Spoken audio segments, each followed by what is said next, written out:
Episode 5. What else can you do? We already know how science helps protect you from COVID, but what can you do? That answer will be told today by our guest, Meena Bewtra. Hello, Meena. This podcast already knows you very well. How have you been? I've been well. Thank you very much.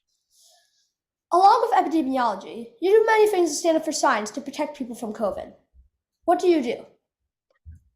You're right. I do a lot of things, and sometimes it's a bit overwhelming because there's been a lot more to do.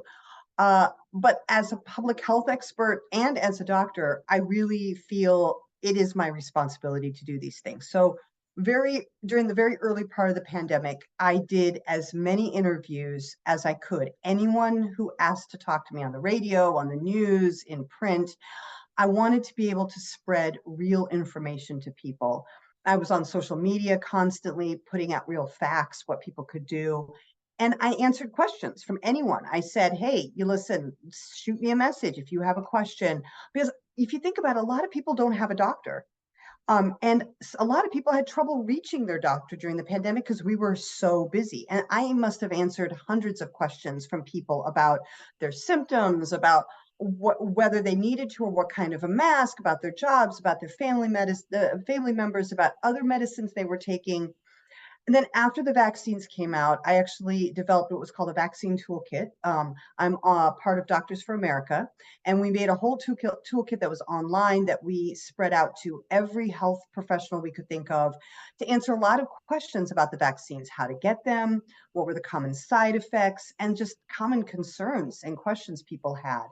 And we showcased doctors around the country getting their vaccines to show people that we, as doctors, were getting vaccinated and they should too. And then I joined as part of a group from the White House called Made to Save. We started a Doctors on Call, and we would call zip codes where people were not getting vaccinated. And I would start the call by saying, hey, I'm Dr. Meena. I'm calling to ask if you and everyone in your family has gotten their COVID vaccine. And if they said no, we'd ask why, answer any questions, and hopefully help them get a vaccine appointment. What's been really interesting is that at the tail end of this pandemic and kind of coming out of this pandemic, my work has really pivoted to fighting anti-science misinformation. So I've given testimony to Congress. I've submitted testimony actually to the British Parliament, published some articles, and just done everything I possibly can to stand up for science and stand up for vaccinations. And this is really important, I think, because if we as doctors and scientists don't speak up against the bad information, then all that space gets filled by bad information, crowds out what little good information is out there. So part of what I've done is start something called Shotwave. That stands for Science Helping Out World Awareness and Vaccine Education. And the concept is really simple. Every time anyone gets a vaccine, they send me a picture of their Band-Aid arm, face, smiling face, hopefully as well, with the hashtag Shotwave to my Twitter, my Instagram account. Both are Doctors Meena. And for every Band-Aid I see, I donate 30 cents to UNICEF so that children around the world can get life-saving vaccinations. And this is a two-part win. First, we know we need to vaccinate the whole world because COVID showed us that something that happens in Africa or something that happens in Europe will spread here very, very quickly. But also, it floods social media with pro-vaccination pictures and information and stories about people who look like them. So people can see that vaccines are cool, they save lives, they're safe, and they work. And so that's just a little bit of the stuff that I do. Uh, do you work with anybody? Help me out. Well, I am on the executive board of Doctors for America. I have a lot of great colleagues who support me on this, but a lot of this I do on my own. Actually, I would love some help. I do it because I feel like it's the right thing to do. What can regular people who don't have like degrees in science or public health do? You can do a lot. If you think about it, doctors and scientists, we are not cool. We are not good at social media. We don't have a lot of time to spend on Snapchat or TikTok or whatever. The people who make money off of misinformation, disinformation, or celebrities who promote bad information, they have a lot of time and they have huge platforms. They have hundreds of thousands of people who follow them, and they can spread bad information very quickly.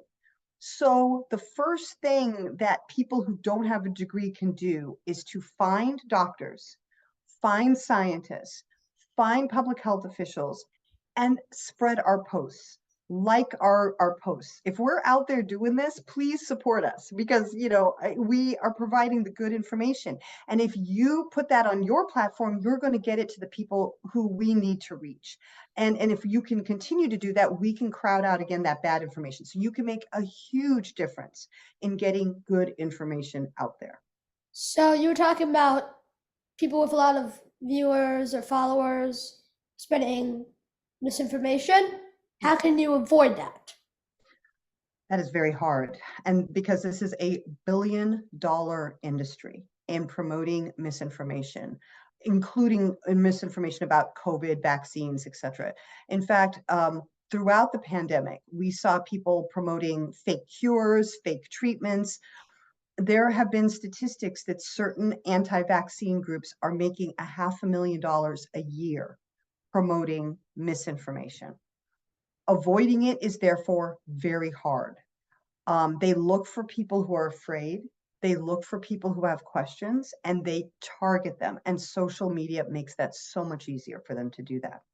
So the first thing people can do is ask themselves, is this the same information as my doctor told me? Is this the same information that a scientist like the CDC or the World Health Organization is saying? Are they asking me to give them money? Are they asking me to buy something? Us doctors, we don't get paid to promote vaccines and science. I do this in my free time. We do it because we don't want to see you in the hospital, and we don't want you to die. So your health is important to us. And then the second thing that people can do is, so the first thing is to have a healthy skepticism of these non-science platforms. The second thing is then to seek out information from reputable sources. I know public health departments are not as sexy as a famous football player to follow on social media, but go check and see what they are saying, because your public health department is actually based on facts and science. And then the last thing is, if you aren't sure, ask questions. Ask questions. This is why I answer questions all the time. I want people to ask them so that I can get the correct information to them, or direct them in the correct place that they can go and read up themselves. So, where do you see lies being spread the most, and how do you deal with them? Without question, social media is where nearly all misinformation starts, because it can be spread so quickly without being checked. And there's increasing work that is showing that the platforms in social media themselves are built to promote this misinformation.